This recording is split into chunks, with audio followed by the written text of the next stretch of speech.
All right, welcome to the Explainer. Today, we are cracking the code on Adelaide's property market. And honestly, what we found is pretty startling. If you've always thought of it as a sleepy city, you might want to think again. The data shows a city in the grip of some seriously fierce competition, record high prices, and just relentless demand. So if you're thinking about buying, renting, or investing there, you really need to understand the forces at play. Let's make sense of the numbers together. So here's the big question we're tackling today. We all know Sydney and Melbourne steal the headlines for their eye-watering prices, but has Adelaide quietly become the most competitive market in the entire country? Let's dig into the data and find out. Okay, so what does this competition actually look like on the ground? Let's kick things off with the big headline number. The median house price across Adelaide has absolutely smashed records, hitting $850,000. And get this, it's not even slowing down. We're talking a massive 11% jump in value in just a single year. And if you think that's tough, for renters, the market is even tighter. The vacancy rate is at a critical 1%. Just think about that. For every 100 rental properties, only one is available. It's a total pressure cooker, no matter how you look at it. Okay, so let's get right into it. Section 1, Adelaide's property fever. What do these record-breaking numbers actually mean for the folks living there, day in and day out? This is where the pressure creates a real catch-22 for people. The median rent for a house is now hovering around $600 a week. But here's the real kicker, that's about what you'd pay on a mortgage for a $400,000 home. It's such a frustrating trap, right? Your rent is so high you can't save a deposit, even though you could totally handle the mortgage payments. But here's the thing. That citywide number, it kind of hides the real story. When you get down to the suburb level, the market is really splitting in two. It's become a tale of two very different Adelaides. Just take a look at this contrast. It's wild. In a premium spot like Semaphore, right on the coast, the median price has shot past $1.2 million.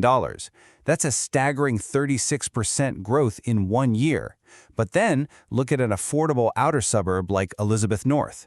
Even with a much lower price, it still had an incredible 22% growth. So the boom is absolutely happening everywhere, but the scale, it's on completely different planets. The range of growth across the city is just immense. You've got these tidal wave markets like Semaphore and Salisbury North, both seeing absolutely explosive growth.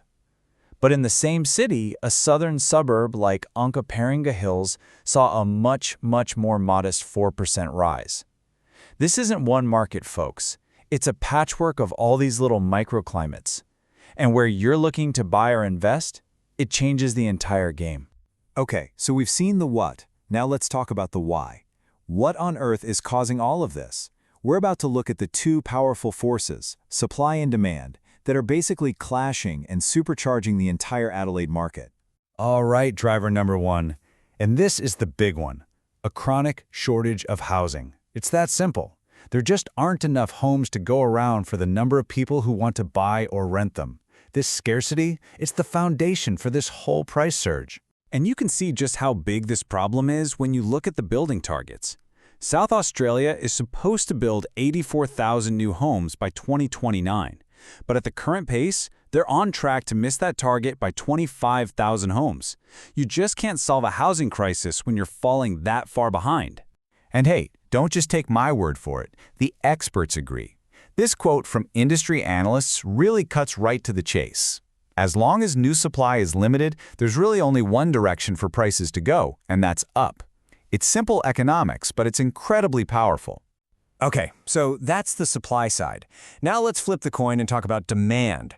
A supply shortage is one thing, but it's being met by relentless and in some cases growing demand from a whole range of people. So what's feeding this fire? Well, it's a perfect storm, really. You've got strong migration bringing more and more people into the state. You've got a great job market so people feel secure enough to buy. And believe it or not, even with these record prices, Adelaide still looks like a bargain to people fleeing Sydney and Melbourne. Then you top it all off with interest rate cuts, giving people more borrowing power, and bam, you have a recipe for insane demand. All right, so we've covered the what and the why. Now for the million-dollar question. Quite literally, what does the future hold? Let's check out what the experts are forecasting for the road ahead. So this timeline maps out a pretty clear path forward. Analysts are expecting the median price to hit around $900,000 by 2026.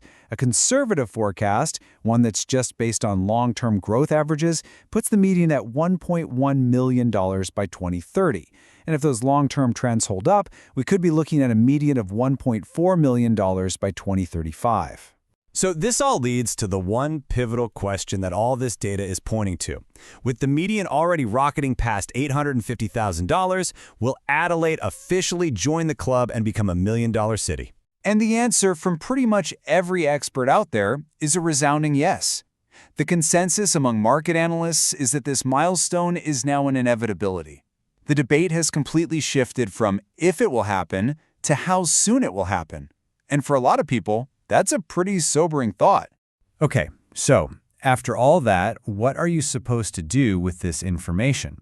In our final section, we're going to boil it all down into some key takeaways for buyers, renters, and investors who are trying to make sense of this crazy market. So what does all this mean for you? Well, for buyers, the message seems to be that waiting might just cost you since competition isn't going anywhere and prices are forecast to keep climbing. For renters, look, the market is going to stay tight, which unfortunately means you should probably expect further rent increases ahead. And for investors, there are still opportunities out there, especially in some of those high-growth outer suburbs where the rental yields can really outperform the more expensive areas. And that really brings us to our final thought here.